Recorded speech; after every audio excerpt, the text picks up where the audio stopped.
بسم اللہ الرحمن الرحیم۔ محترم ناظرین السلام علیکم۔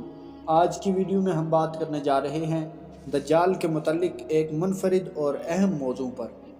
اس ویڈیو میں ہم آپ کو بتائیں گے کہ دجال کی آمد سے پہلے مسلمان ملک ترکی میں کیا حالات ہوں گے، دجال اور ترکی کے بیچ کیا مشترکات ہیں، اس وقت دجال کہاں ہے اور اس کا ظہور کہاں ہوگا، اور اس کے ساتھ ساتھ ہم یہ جاننے کی کوشش کریں گے کہ حضور صلی اللہ علیہ وسلم نے دجال اور ترکی کے بارے میں کیا ارشاد فرمایا ہے، کیونکہ کہیں ایسی احادیث موجود ہیں جن میں حضور صلی اللہ علیہ وسلم نے دجال کی آمد کے ساتھ ترکوں کا ذکر بھی کیا ہے۔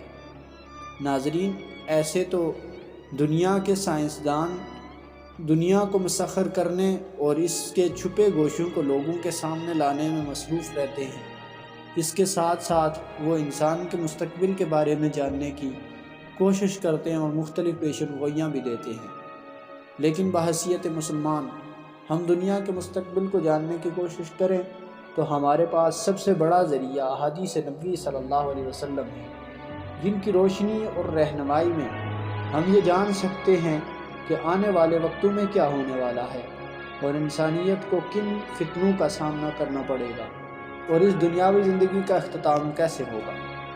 حضور صلی اللہ علیہ وسلم کی کئی احادیث میں قیامت تک آنے والے فتنوں کے بارے میں واضح ارشادات موجود ہیں، جن کو دیکھتے ہوئے ہر مسلمان اپنی آخرت کی تیاری اور اپنے ایمان کی سلامتی کی کوشش کر سکتا ہے۔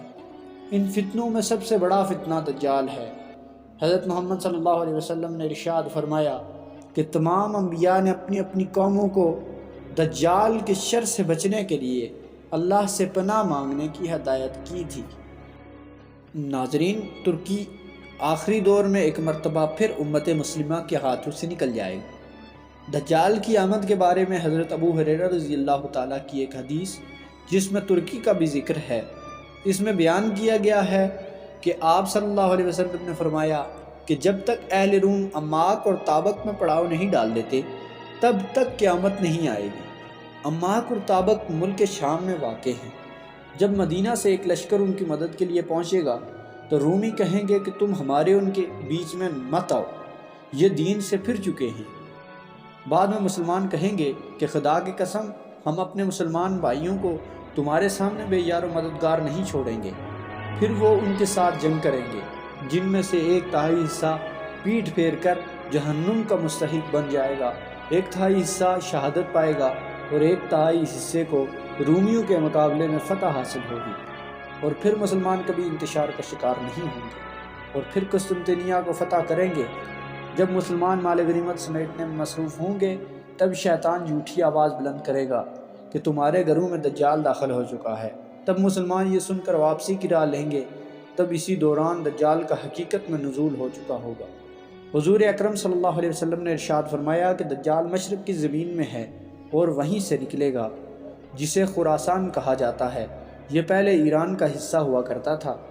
آپ صلی اللہ علیہ وسلم نے ارشاد فرمایا کہ بیت المقدس کی آبادی مدینہ میں خرابی کا پیش خیمہ ہوگی اور مدینہ کی خرابی جنگوں کا سبب ہوگی، اور ان جنگوں کا اختتام قسطنطنیہ کی فتح پر ہوگا۔ دجال کی آمد کے بعد مسلمان اس کے خلاف جنگ کی تیاری کریں گے، اور جب وہ نماز کے لیے اپنی صفیں درست کریں گے تب اللہ تعالیٰ مسلمانوں کی مدد کے لیے حضرت عیسیٰ علیہ السلام کو اتاریں گے، اور دجال انہیں دیکھ کر پانی میں نمک کی طرح گلنے لگے گا۔ اگرچہ حضرت عیسیٰ دجال کو قتل نہ بھی کریں تو بھی وہ خوف سے مر جائے گا، لیکن حضرت عیسیٰ علیہ السلام دجال کو قتل کر کے اس کا خون مسلمانوں کو اپنے نیزے کے ساتھ لگا ہوا دکھائیں گے۔ پیارے دوستو، کہیں احادیث مبارکہ میں ترک قوم کا ذکر موجود ہے، اور ان احادیث میں آپ صلی اللہ علیہ وسلم نے ان لوگوں کی کچھ ظاہری علامات بھی ارشاد فرمائی ہیں، لیکن کہا جاتا ہے کہ ان احادیث سے مراد ملک ترکی نہیں ہے، بلکہ ترکی میں موجود قسطنطنیہ یعنی موجودہ استنبول کا ذکر احادیث میں ملتا ہے۔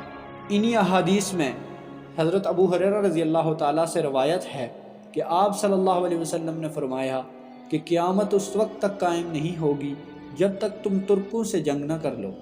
ان کے چہرے سرخ، ناکیں چپٹی ہوئی اور آنکھیں چھوٹی چھوٹی ہوں گی، اور ان کے چہرے چپٹی ہوئی کمان کی مانند ہوں گے۔ حضرت ابو ہریرہ رضی اللہ تعالیٰ عنہ نے ایک اور حدیث روایت کی ہے کہ حضور صلی اللہ علیہ وسلم نے ارشاد فرمایا کہ قیامت اس دن تک قائم نہیں ہوگی جب تک تم اس قوم سے جنگ نہ کر لو جن کی پاپوشیں بالدار چمڑے کی بنی ہوئی ہوں گی، اور جب تک تم ترکوں سے جنگ نہ کر لو جن کی آنکھیں چھوٹی ہوں گی، چہرے سرخ اور ناکیں بیٹھی ہوئی ہوں گی، گویا ان کے منہ چمڑے کی ڈھال بڈھال تہ میں ڈھکے ہوئے ہوں گے۔ دوستو، یہ دونوں روایات صحیح بخاری اور صحیح مسلم میں موجود ہیں۔ ترک دراصل ایک قوم کا نام ہے جو ترکی میں بھی رہتی ہے اور دنیا کے دوسرے خطوں میں بھی۔ ترک سے مراد وہ لوگ ہیں جن کی سلسلہ نسب یافس بن نوح سے جا ملتا ہے۔ ان لوگوں کے مورث اعلیٰ کا نام ترک تھا، جن کی نسبت سے اس قوم کا نام ترک رکھا گیا ہے۔ حضور اکرم صلی اللہ علیہ وسلم کے صحابہ اکرام میں سے ایک صحابی روایت کرتے ہیں کہ آپ صلی اللہ علیہ وسلم نے ارشاد فرمایا کہ تم حبشیوں کو ان کے حال پر چھوڑ دو جب تک وہ تمہیں تمہارے حال پر چھوڑ دیں، اور ترکوں کو بھی ان کے حال پر چھوڑ دو جب تک وہ تمہیں تمہارے حال پر چھوڑ دیں۔ ناظرین، اب ذکر کرتے ہیں ترکی میں موجود شہر قسطنطنیہ کا۔ ایک حدیث کے مطابق حضرت معاذ بن جبل رضی اللہ تعالیٰ روایت کرتے ہیں کہ بیت المقدس کا پوری طرح سے آباد ہو جانا مدینہ منورہ کی خرابی کا باعث ہوگا۔ مدینہ منورہ کی خرابی کئی طرح کے فتنوں اور سب سے بڑی جنگ کے وقوع پذیر ہونے کا سبب بنے گی، اور سب سے بڑی جنگ کا واقع ہونا قسطنطنیہ کا فتح کا باعث بنے گی، اور قسطنطنیہ کی فتح دجال کے ظاہر ہونے کا سبب اور اس کی علامت ہوگا۔ ناظرین، چند احادیث میں قسطنطنیہ کی فتح کا ذکر کچھ اس طرح سے آیا ہے کہ یہ شہر ایک مرتبہ قتال سے فتح ہوگا اور ایک مرتبہ بغیر قتال کے۔ قتال کے ساتھ ایک مرتبہ فتح حاصل ہو چکی ہے، جبکہ بغیر قتال کے فتح حاصل ہونا ابھی باقی ہے۔ چند مفسرین کا کہنا ہے کہ یہ واقعہ فتنہ دجال کے وقت ہی پیش آئے گا۔ دجال کی آمد کا سلسلہ دراصل دنیا بھر کے مسلمانوں کے ایمان کو پرکھنے کے لیے ہوگا، اور یہ مرحلہ مسلمانوں کے لیے بے حد سخت ہوگا۔ بہت سے مفسرین کا یہ بھی کہنا ہے کہ دجال پیدا ہو چکا ہے اور ایک جزیرے پر قید ہے اور یہ قیامت کے قریب ظاہر ہوگا۔ البتہ حدیث مبارکہ میں اس حقیقت کو مبہم رکھا گیا ہے کہ دجال حقیقتاً کس جگہ موجود ہے۔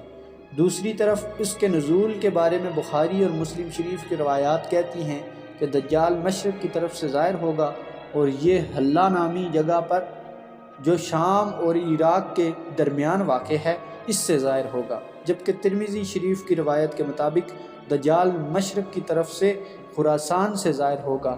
دجال کا فتنہ بے حد خطرناک ہوگا، اس بارے میں کوئی دو رائے نہیں ہے۔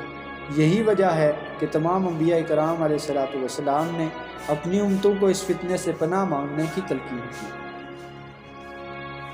اللہ تعالیٰ سے دعا ہے کہ وہ ہم تمام مسلمانوں کو دجال کے فتنے سے محفوظ و مامون رکھے اور ہمارے ایمان کو مضبوطی عطا کرے۔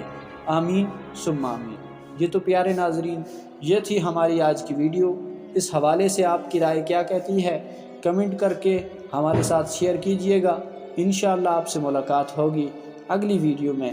تب تک اپنا اور اپنے پیاروں کا ڈھیر سارا خیال رکھیے گا۔ اللہ حافظ۔